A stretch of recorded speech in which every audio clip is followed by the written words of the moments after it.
kita semua udah mulai ngerasain perubahannya kan? Dari cara kita kerja sampai cara kita berhubungan satu sama lain.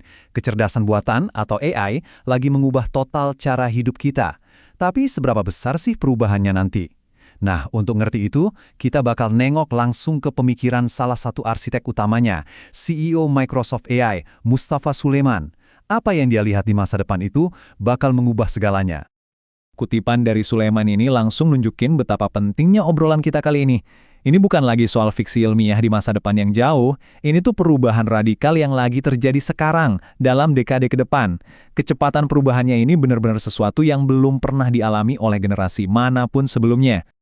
Dan yang bakal jadi pemandu kita adalah Mustafa Suleyman. Sebagai salah satu pendiri DeepMind dan sekarang megang kendali di Microsoft AI, dia itu bukan cuma nebak-nebak masa depan, dia itu secara aktif ikut membangunnya.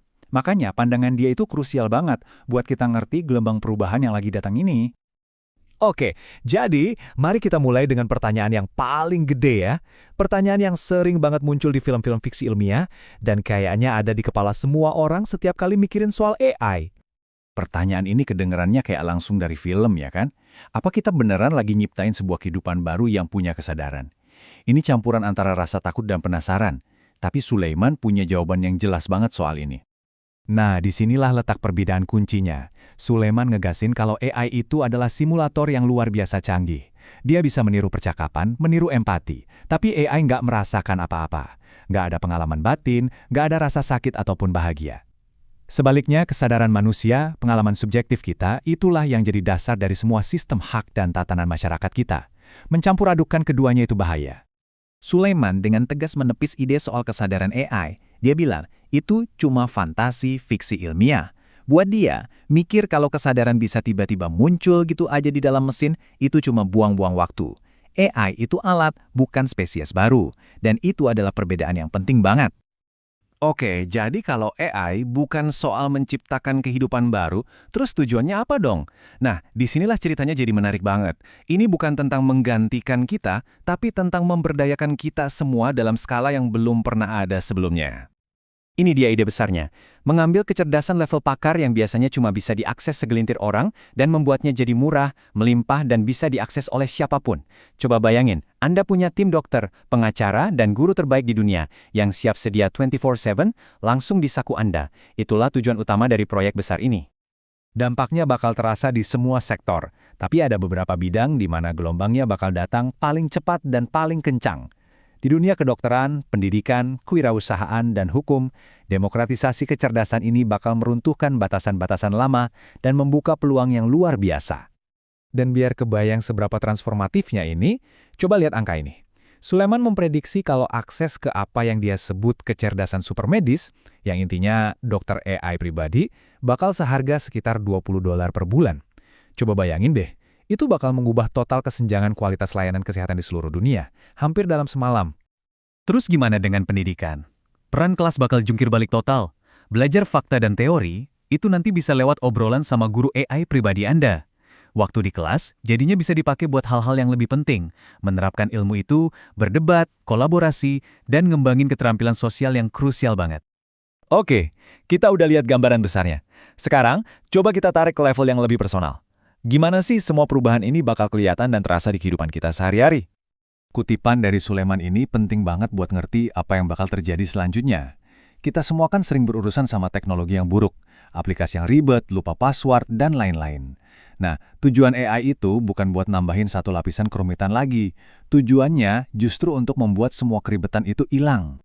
Coba deh, pikirin semua jendela, menu, dan aplikasi yang kita pakai setiap hari. Menurut Sulaiman, semua itu bakal pelan-pelan menghilang. Daripada ngeklik antar muka yang ribet, kita nantinya cuma perlu ngobrol sama satu AI pribadi. Anda tinggal bilang, pesanin saya tiket ke Tokyo dan cariin hotel yang boleh bawa anjing. Dan semua itu langsung beres. Semua perencanaan, pemesanan, dan pencarian diurusin dalam satu obrolan. Coba kita berandai-andai sejenak, melompat ke tahun 2040. Dapur Anda udah tahu kapan harus mesan bahan makanan? Ada suara lembut di telinga Anda yang nuntun Anda masak resep baru yang rumit? Terus ada lengan robot yang bantu beres-beres? Dan mobil tanpa sopir yang ngurus semua perjalanan Anda. Inilah dunia yang mulus dan proaktif yang digambarkan Sulaiman, di mana teknologi bisa mengantisipasi semua kebutuhan kita. Tapi perubahan sebesar ini ya jelas ada tantangannya. Sekarang kita bakal bahas pertanyaan yang lebih besar soal dampak ekonominya dan gimana kita sebagai masyarakat bisa melewati disrupsi yang bakal datang ini. Sulaiman ngomongnya blak-blakan soal ini. Dia sangat jelas. AI pada intinya adalah teknologi yang akan menggantikan banyak jenis pekerjaan manusia, terutama pekerjaan pengetahuan, tugas-tugas yang biasa kita lakuin di depan komputer. Ini adalah kenyataan yang nggak bisa kita hindari. Dan timelinenya di sini benar-benar bikin kaget. Sulaiman memprediksi cuma dalam 5 tahun lagi AI bakal mencapai performa setara manusia untuk sebagian besar pekerjaan berbasis pengetahuan. Dan di tahun 2050, dia memperkirakan kita bakal menghadapi pengangguran struktural yang signifikan. Artinya, jumlah pekerjaan bakal lebih sedikit daripada jumlah orang yang bisa mengerjakannya. Ini maksa kita untuk mikirin ulang hubungan kita dengan pekerjaan itu sendiri. Jadi, gimana kita ngatur transisi ini? Sulaiman ngenalin ide proyek pengendalian. Coba pikirin soal mobil. Kita kan nggak melarang mobil karena berbahaya. Kita justru ngatur mobil itu dengan sabuk pengaman, batas kecepatan, dan lampu lalu lintas. Nah, kita harus melakukan hal yang sama untuk AI. Membangun pagar pembatas untuk memastikan AI selalu melayani kepentingan manusia. Ini bukan masalah yang nggak bisa dipecahkan. Sulaiman ngusulin beberapa langkah konkret yang bisa kita ambil. Pertama, mempersingkat jam kerja dalam seminggu, biar pekerjaan yang ada bisa dibagi rata. Kedua, mengenakan pajak pada modal yang dihasilkan oleh AI, sebuah ide yang disebut Bill Gates sebagai pajak robot. Dan yang paling penting, menemukan cara baru untuk mendistribusikan kembali kekayaan luar biasa yang akan diciptakan oleh teknologi ini. Setelah ngebahas semua peluang dan tantangannya, mari kita akhiri dengan pertanyaan yang paling mendasar.